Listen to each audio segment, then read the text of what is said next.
अस्सलाम वालेकुम दोस्तों, क्या हाल है? ठीक ठाक? आई हो कि सब खैरियत से होंगे। मैं हूं आपका दोस्त सलाउद्दीन शेख, आपके चैनल के साथ let's go with Salahuddin Sheikh.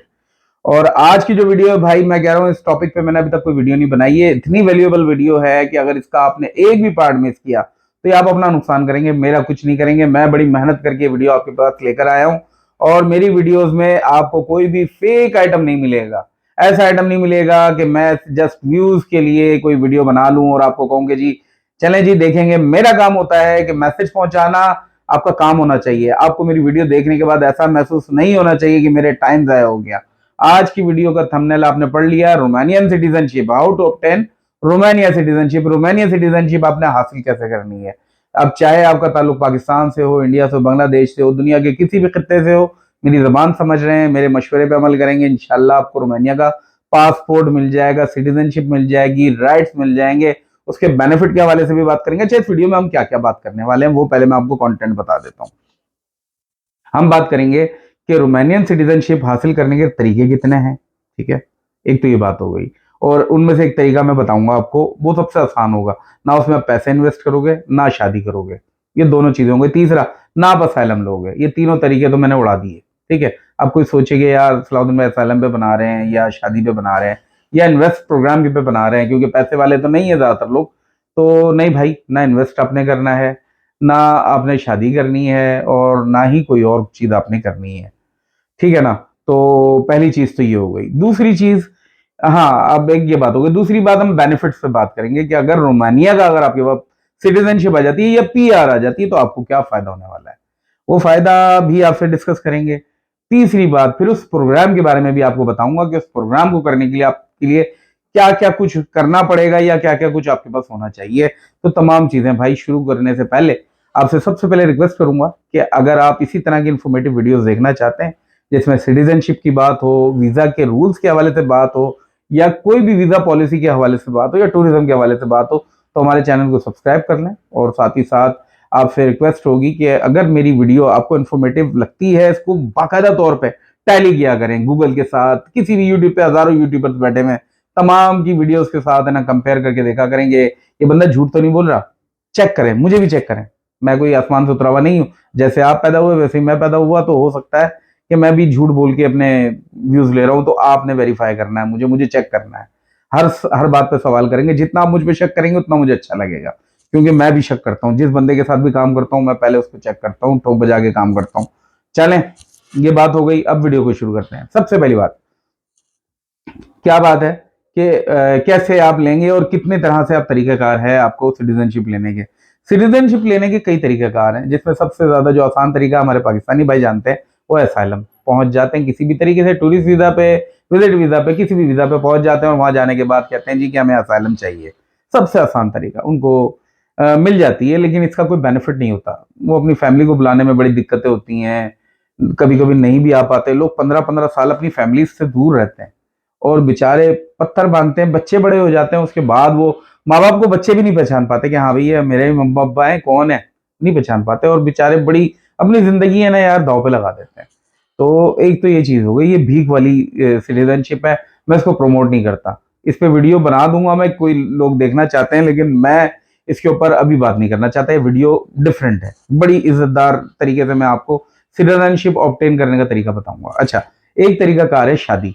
जी हाँ, ये भी भाई बड़ा फेवरेट तरीकाकार है। पाकिस्तानी और इंडियन जो भी है मोस्टली इस तरीके को इस्तेमाल करते हैं। वहां जाते हैं, खूबसूरत हसीनाओं से शादी करते हैं और उसके बाद 5 साल तक उनके साथ लीगल स्टेटस पे रहते हैं और उनको वहां की पीआर पासपोर्ट सब मिल जाता है।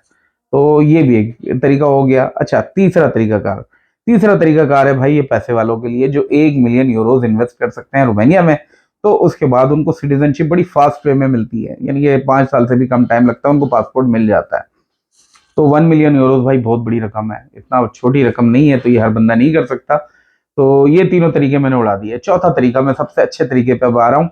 उससे पहले मैंने आपको बताया था इसके बेनिफिट्स आपको बताऊंगा। अच्छा, जो भी चीज मैं अभी आपको बताने जा रहा हूँ, जो भी चीज अपनी इस वीडियो में बताऊंगा, उसका मैं बाकायदा प्रूफ भी दूंगा।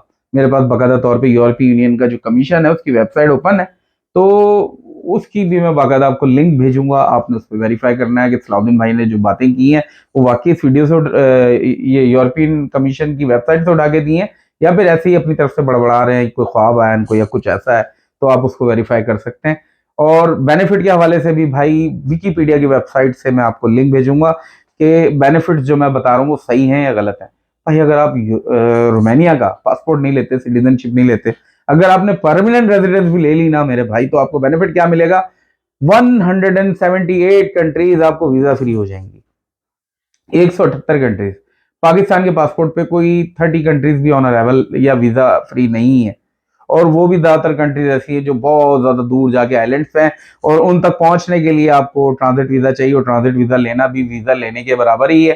तो ये तो चीजें उड़ जाती हैं। इसी तरह इंडियंस हैं, इंडियंस भी बेचारे को इतने ज्यादा खुशहाल नहीं है, उनके भी पासपोर्ट पे कुछ 60 के करीब कंट्रियां हैं, बल्कि इससे भी कम है, जो वीजा फ्री है या फिर आसानी से उनको वीजा मिल जाता है। लेकिन भाई ये भी ऐसी कंट्रीज हैं, यहाँ पर जाना इतना कोई खास बेनिफिट नहीं है, तो ये दोनों को बेनिफिट हासिल नहीं है, ना ही हमारे बंगाली भाइयों को, बांग्लादेशी भाइयों को, ना ही अफगानियों को। तो ऐसी सूरत में अब यूरोपियन जो पासपोर्ट है उसकी बड़ी वैल्यू है, या पीआर की बड़ी वैल्यू है। रोमानिया के पासपोर्ट पे 178 कंट्रीज, पूरा यूरोप, आप चाहे जर्मनी चले जाएं, पीआर अगर आपके पास है रोमानिया की, तो आप जर्मनी जाके काम कर सकते हैं, इटली जाके काम कर सकते हैं, फ्रांस जाके काम कर सकते हैं, बेल्जियम, नॉर्वे, किसी भी कंट्री, स्वीडन, किसी भी तरक्की याफ्ता कंट्री का आप नाम ले लें जिसका ताल्लुक यूरोप से, शेंगन जोन से, अगर आपके पास पीआर है, रोमानिया की पीआर की बात कर रहा हूँ, परमानेंट रेजिडेंस, तो आप वहां पे जाके काम भी कर सकते हैं, रह भी सकते हैं, और फैमिली को भी बुला सकते हैं इज्जत के साथ। चलें, मैंने आपको बहुत इंतजार करवा दिया, अब मैं आपको तरीकाकार बताने लगा हूं। ये तरीकाकार भाई देखें, मेरे पास से जितने भी तरीकाकार आते हैं ना, वो लर्निंग से होके गुजरते हैं। जैसा मैं आपको बताता हूँ कि जैसे मेरा पीछे वॉल देखेंगे तो इस पे भी ज्यादातर मेरे लाइसेंसिंग वगैरह लगी हुई है, कि किसी यूनिवर्सिटी या कॉलेज के साथ इलाहाक करके मैं काम कर रहा होता हूँ। तो बेनिफिट्स भी आपको बताऊंगा कि मैं ऐसा क्यों करूँ, आप क्यों जाएं, क्या कैसे हासिल करें सिटीजनशिप। तो सिटीजनशिप हासिल करने के लिए, पीआर हासिल करने के लिए एक आसान रास्ता होता है कि आपको लीगल बेसिस पे 5 साल रहना होता है रोमानिया में। अगर आपने लीगली 5 साल रोमानिया में स्टे कर लिया तो you are eligible to apply for the permanent residence. अच्छा, 5 साल आपने रहना कैसे, अब ये तरीके पे आ जाते हैं हम आपकी बात।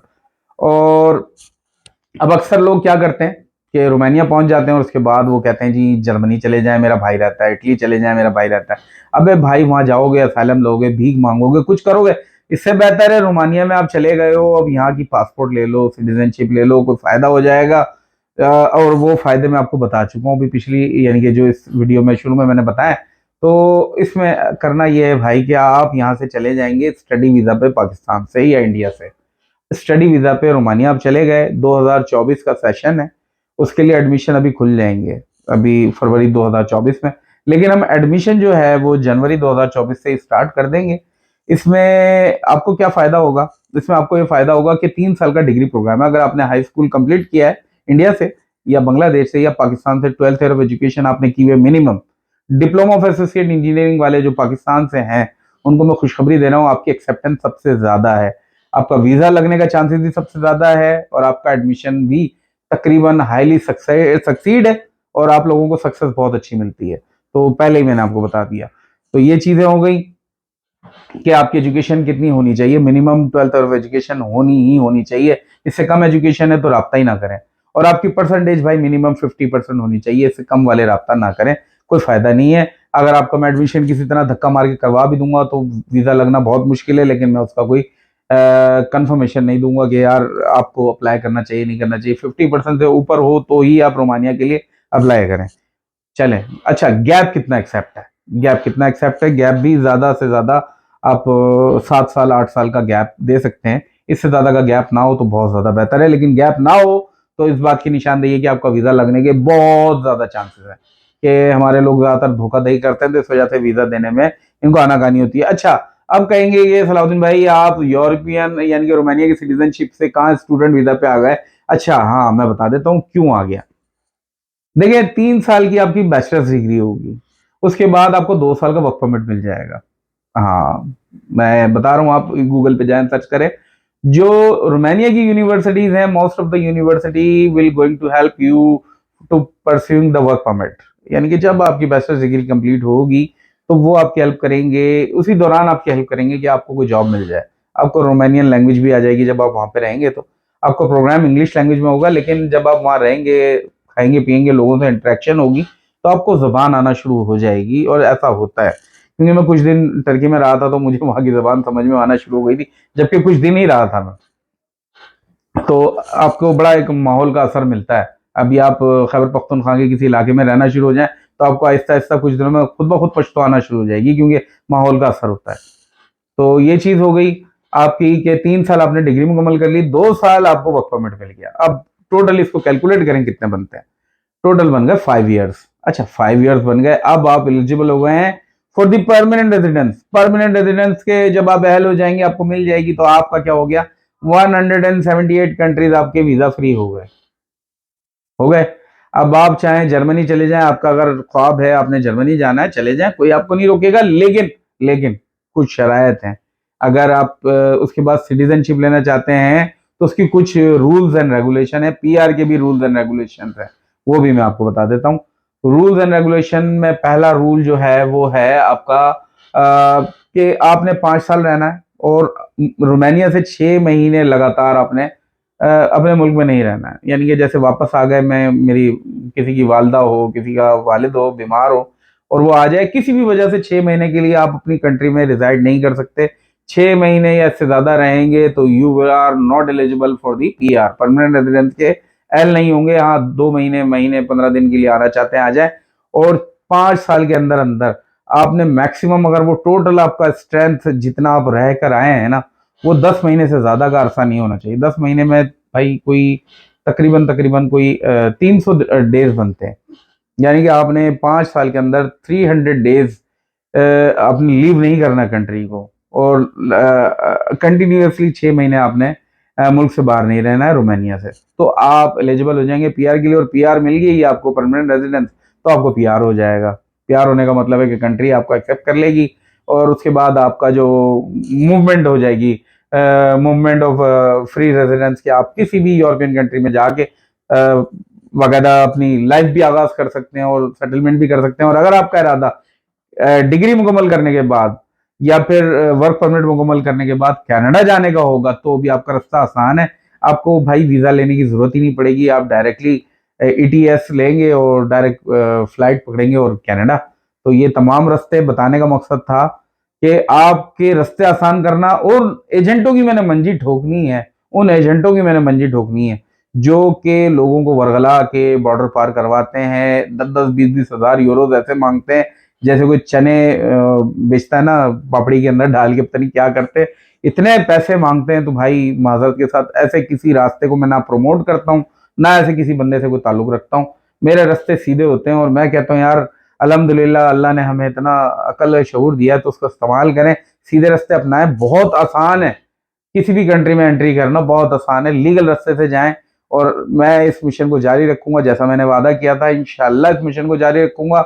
मेरी कोई हेल्प चाहिए रोमानिया स्टूडेंट वीजा के हवाले से, मैं करूंगा। 2024 में मैं बाकायदा इस पे काम कर रहा हूँ, लेकिन मैं ज्यादा से ज्यादा जो एप्लीकेशन एक्सेप्ट करूंगा वो 20 करूंगा, 20 से ज्यादा नहीं करूंगा। तो जो पहले आएगा वो पहले पाएगा। इंशाल्लाह नेक्स्ट वीडियो में मिलेंगे, तब तक के लिए अल्लाह हाफिज।